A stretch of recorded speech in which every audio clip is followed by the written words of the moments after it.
Night Funkin' in Smash Bros. Yeah, but that version was really janky, didn't really work at all, and just wasn't that fun to play. So I thought I could just scrap that version and just make a brand new, better version. And that's what I'm doing today with the help of my good friend, Mods.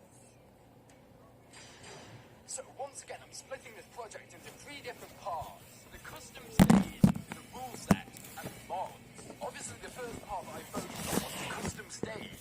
So I booted up to the Smash Bros and went into the custom stage builder and created a brand new blank stage.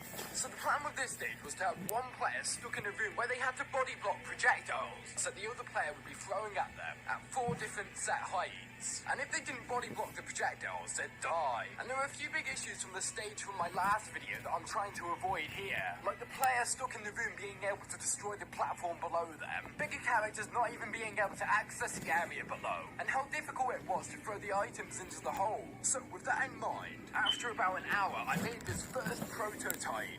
Yeah, it kind of looks terrible now, but let me explain. So, one player would be trapped between the bumpers, whilst the other player throws items at them. And if player 1 can't body block them, the bomb blocks get hit and the floor beneath them gets destroyed. And the wind is there to speed up the items and make them go in a straight line. But even with this design, there were a few big issues, like the fact that the wind could push the players through the bumpers, or the fact that the items didn't actually travel in a straight line. But all of this was easily fixed by moving the bombs a bit closer to the player, changing the wind direction slightly up so the items travel upwards, adding a roof, and moving the first bumpers to the start of the wind zone. But now with this version, the wind would push you through the bumper and you'd get trapped against the wall. So I tinkered with the wind position until I had this. So there's 2 different blocks of wind pushing Mario in different directions, trapping him in the middle of them so he can't fall through the bumpers. So that was the mechanics of the stage pretty much done. Now time to find out what items work with this contraption. But don't worry, I'll be coming back to improve this stage later. So I wanted to use items that you could throw or shoot vertically that can destroy blocks, but also the player can absorb. So I decided to test these 6 items: the steel driver, the banana gun, the staff, the Deku Nut, the smoke bomb,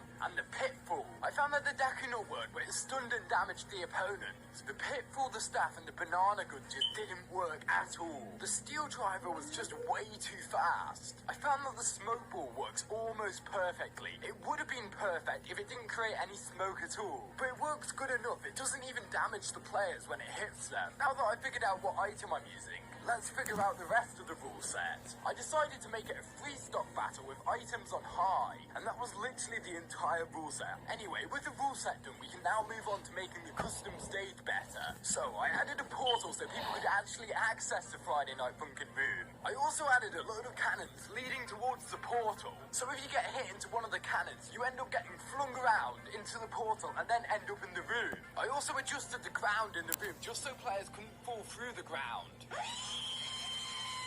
I also decided to add 3 platforms just to make fighting a bit more interesting. I also added some multicolored arrows like in Friday Night Funkin' in front of the bumpers. And I've got to say, these look really good. I also added 2 big walls so people would have to go into the portal and not get thrown into the blast zone. I also tried to make the stage look like the stage from Friday Night Funkin'. I did this by making the floor purple with a wooden semicircle inside. And with that, that was pretty much the stage done. Now time for the big part of this video, the mods. Just in case anyone from Nintendo's watching this, I have to say, it's just all elaborate Photoshop and video editing. I'm amazing at video editing. Reggie, please don't kill me. Please don't ban my account. Thank you. Going into this, there was one mod that I wanted really badly. It was this witty mod, but unfortunately the only place it existed on the entire internet was this one 17-second YouTube video.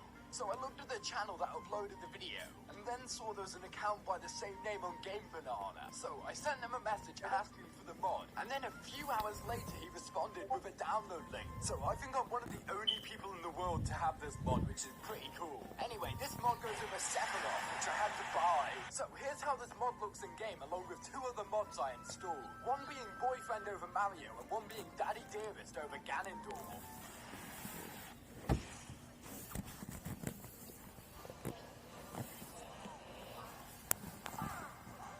These are some of the best models I've ever seen for mods. They're just so impressive. They almost look official. Witty has to be my favorite out of all of these. Before Daddy Dearest over Ganondorf, his sword is replaced by... So I got my little brother